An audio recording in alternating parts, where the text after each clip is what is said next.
हर मुद्दे को लेकर चुप्पी साधे रखने वाले अमिताभ बच्चन, चाहे फिर वो बात बॉलीवुड की हो या फिर देश में किसी भी मुद्दे को लेकर, कभी भी अमिताभ बच्चन मुंह नहीं खोलते हैं। पर आज जिस तरीके से कलकत्ता इंटरनेशनल फिल्म फेस्टिवल में उन्होंने अभिव्यक्ति की आजादी को लेकर बड़ी बात कही और कहा कि आज अभिव्यक्ति की आजादी पर भी चुप रहने की बात की जा रही है, किस तरीके से देख रही मैम इस बयान?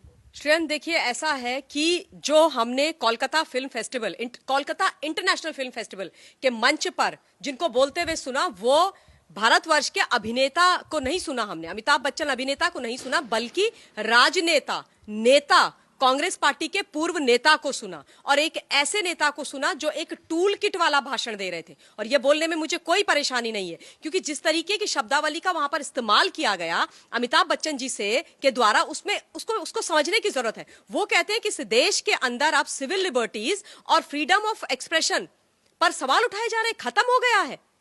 मुझे समझ में नहीं आता है कि अमिताभ जी ने इतनी बड़ी बात बोल कैसे दी। और सबसे बड़ी दुख की बात यह है कि जहां पर वो बोल रहे थे, जिनके मंच पर वो बोल रहे थे ना, जिन मुख्यमंत्री के मंच पर, कई बार तो मुझे ऐसा लग रहा था कि क्या वो उनको तो नहीं सुना रहे थे, क्योंकि वो कोलकाता जहां की मुख्यमंत्री सबसे फासिस्ट हैं, जहां पर सिविल लिबर्टीज के नाम पर, फ्रीडम ऑफ एक्सप्रेशन के नाम पर जो लोग डिसेंट में होते हैं मुख्यमंत्री महोदया के साथ, उनकी आवाज को क्रश कर दिया जाता है, वहां उस मंच में बैठ करके आप इस तरीके की बात कर रहे हैं। और देखिए, मैंने बोला कि वो कोलकाता इंटरनेशनल फिल्म फेस्टिवल था, इसका मतलब कि विदेश से भी वहां पर लोग रहे होंगे, है ना। 40 से ज्यादा देशों से रिप्रेजेंटेशन वहां पर हो रहा था।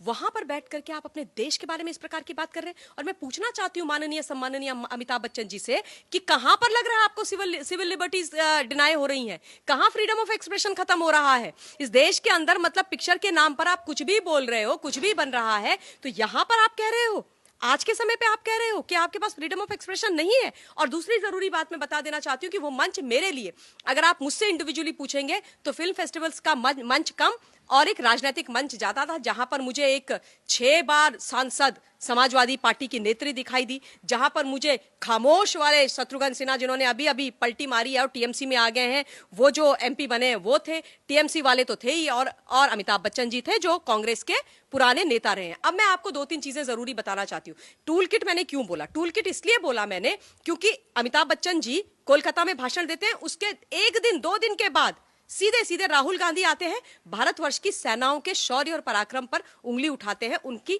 बेइज्जती करते हैं। तो ये सोची समझी चीजें हो रही हैं दोबारा से, और किस लिए हो रही है ये हिंदुस्तान भी जानता है, हम भी जानते हैं। अब मैं अमिताभ जी के बारे में थोड़ा सा ये बताना चाहती हूं कि मैंने उनको क्यों राजनेता बोला, देश को ये पता होना चाहिए। देखिए, अमिताभ बच्चन ने 1984 में कांग्रेस पार्टी से, इलाहाबाद से चुनाव लड़ा था मेंबर ऑफ पार्लियामेंट का, और बहुत बड़ी वोट से वो जीते थे। 1.5 लाख के करीब से ज्यादा वोट से उन्होंने हेमवती नंदन बहुगुणा जी को हराया था। बड़े टॉल लीडर थे।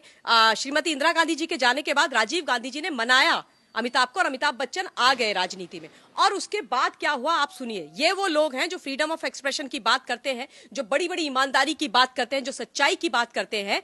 उनके ऊपर बोफोर्स के मामले में अमिताभ जी का नाम आया था। 1986 में भारतवर्ष की सरकार ने, यानी राजीव जी की सरकार ने, स्वीडन से करीब 400 बोफोर्स तोपें खरीदी थी, है ना। और कई अरबों का वो खरीद थी। उसमें 64 करोड़ रुपए का घोटाले का मामला सामने आया, और उसमें नाम उछला था अमिताभ जी का भी। अमिताभ जी बड़े हर्ट हो गए। उसके बाद उन्होंने रिजाइन दे दिया, 87 की बात है, और उन्होंने संन्यास ले लिया, अपनी राजनीति से संन्यास ले लिया। उसके बाद हाँ, ये मैं मानती हूं कि ये यूके की कोर्ट में गए, वहां से इस केस को वो जीत करके आए, लेकिन राजनीतिक महत्वाकांक्षाएं वहां से हैं। तब इन्होंने फ्रीडम ऑफ एक्सप्रेशन की बात क्यों नहीं करी? तब इन्होंने सिविल लिबर्टीज की बात क्यों नहीं करी? मुझे तो कहीं नहीं दिखाई देता। मैंने बहुत खोजा श्रेयन, कि जब इन पर इतना बड़ा आरोप लगा, इनके परम मित्र ने लगाया, इनके खास परिवार ने लगाया, तब मुझे नहीं अमिताभ बच्चन जी ऐसे खड़े होकर अंग्रेजी बोलते हुए किसी नोटपैड में से पढ़ते हुए दिखाई दिए कि इस देश के अंदर सिविल लिबर्टीज खत्म हो गई हैं, फ्रीडम ऑफ एक्सप्रेशन नहीं है। ऐसा कहीं बोलते हुए नहीं दिखाई दिए। आज जब इस देश के अंदर सब कुछ सही हो रहा है, जब भ्रष्टाचार के ऊपर डंडा पड़ रहा है, जब भ्रष्टाचारी अंदर जा रहे हैं, जब देश विकास की ओर बढ़ रहा है, जब देश में एक ऐसे प्रधानमंत्री हैं जिनका देश के अंदर तो छोड़िए विदेश के अंदर डंका बज रहा है, तब आप लोगों को तकलीफ हो रही है। क्यों हो रही है वो भी मैं आपको बताती हूँ। हिंदुस्तान, आपको याद है दिसंबर का महीना 1921, और इनकी जो पुत्रवधू है ऐश्वर्या राय बच्चन, उनको ईडी ने बुलाया था बकायदा समन भेज करके, और फेमा के उल्लंघन में बुलाया था, फेमा एक्ट के उल्लंघन में बुलाया था। और उस वक्त इनके ऊपर जो आरोप था वो था पनामा पेपर्स लीक वाला। पनामा एक ऐसा शहर है विश्व का, राष्ट्र है विश्व का, जहां पर जिसको टैक्स हेवन कहा जाता है, वहां की जो एक लॉ फर्म थी, उसके 40 साल का डेटा निकल के बाहर आ गया, लीक हो गया, जर्मनी के एक न्यूज़पेपर में छप गया। 12,000 पेपर्स जो थे उसमें भारत की बात लिखी हुई थी, और भारत के 500 लोग थे, जिसमें नेता भी थे, जिसमें बिजनेसमैन भी थे, और जिसमें एक्टर्स भी थे। उसमें नाम किसका था? ऐश्वर्या राय बच्चन मैडम का। ऐश्वर्या राय बच्चन मैडम को किसने उन शेल कंपनियों में डायरेक्टर बनाया? अमिताभ बच्चन ने। हिंदुस्तान, अमिताभ बच्चन जी ने 1 नहीं, 2 नहीं, 3 नहीं, पूरी 4 उस वक्त शेल कंपनीज बनाई, शिपिंग कंपनीज बनाई, और उसमें 2005 में ऐश्वर्या राय बच्चन को अपना डायरेक्टर बनाया। तब वो उनकी बहू नहीं थी, ये भी याद रखिए। हिंदुस्तान तब बहू नहीं थी। एक में डायरेक्टर अभिषेक बच्चन को बनाया। 2000 उसके बाद इन्होंने वो उसमें शेयर होल्डर बन गई, और ऐश्वर्या की मम्मी पापा भाई सब इस कंपनी के अंदर आ गए। 2008 में ये कंपनी ये जो थी वो बंद कर दी गई, शेल कंपनीज बंद कर दी गई। और उसके बाद जब 2016 में ये पेपर्स, पनामा पेपर्स लीक हुए 3 अप्रैल को, और जब अमिताभ बच्चन जी के परिवार का पूरा भांडा खुला, तो ये बिफर गए। और उसके बाद जब इनकी बहू को बुलाया गया, तो आप लोगों को याद है ना कि जया बच्चन जी ने किस तरीके का हंगामा खड़ा किया था पूछताछ के बाद। कहती मैं तुम्हें श्राप देती हूं, तुम लोग कैसे बुलाते हो, इस देश के अंदर क्या चल रहा है। परेशानी ये है हिंदुस्तान, ये जो चीजें उस दिन बोली गई है ना, उसके पीछे का क्रक्स ये है हिंदुस्तान। इसलिए मैं आप लोगों को बैकग्राउंड बताना चाह रही थी। पनामा पेपर्स लीक में अगर आपका नाम होगा, शेल कंपनीज की बात बाहर निकल करके आएगी, लाखों करोड़ों के टैक्स की चोरी की बात बाहर निकल करके आएगी, ऐश्वर्या राय बच्चन से पूछताछ होगी, अभिषेक बच्चन से पूछताछ होगी, ईडी अपना काम करेगी, तो इस देश के अंदर विचारों की अभिव्यक्ति की स्वतंत्रता खत्म हो जाती है। इस देश के अंदर सिविल लिबर्टीज खत्म हो जाती हैं, कि ये देश सही राह पर चल रहा है, कि ये देश भ्रष्टाचारियों के खिलाफ कार्य कर रहा है।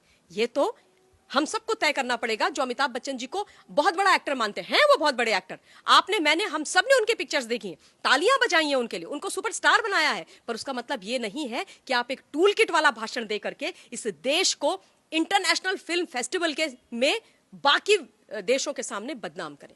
मैम, इसी के साथ ये भी बातें उठ रही हैं कि जहां एक तरफ ड्रग का मामला सामने आया था, उस समय पर अमिताभ बच्चन ने अपनी राय सामने नहीं रखी थी, जब जनता चाहती थी कि जया बच्चन के उस बयान पे अमिताभ बच्चन भी कुछ बोले, जब उन्होंने कहा था कि थाली में छेद किया जा रहा। हाँ, बिल्कुल सही याद दिलाया आपने। क्या उस समय भी क्या मतलब रोर किया था, और मैंने आपके यहाँ पे इंटरव्यू भी दिया था।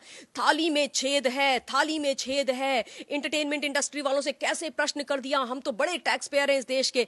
कोई भी हो, नेता हो, अभिनेता हो, बिजनेसमैन हो, हर एक कानून के दायरे में आता है। कोई संविधान कानून से ऊपर नहीं है। कुछ गलत करेंगे तो प्रश्न किया जाएगा। और बिल्कुल आपने सही बोला, मुझे यह समझ में नहीं आता कि उस वक्त कहां थे अमिताभ बच्चन जी, जब आप, मैं, हम सब सुशांत सिंह राजपूत की लड़ाई लड़ रहे थे, जब हम सिर्फ ये बोल रहे थे तब की फासिस्ट सरकार से, दम्भी सरकार से, कि सुशांत के लिए कम से कम एक एफआईआर तो कर दो। उस वक्त कुछ नहीं बोला। कंगना का जब घर टूट रहा था तब कुछ नहीं बोला। अर्नब गोस्वामी जो एक पत्रकार है और विचारों की अभिव्यक्ति की स्वतंत्रता उनका अधिकार है, जब उनको एक झूठे आरोप में अंदर बंद किया गया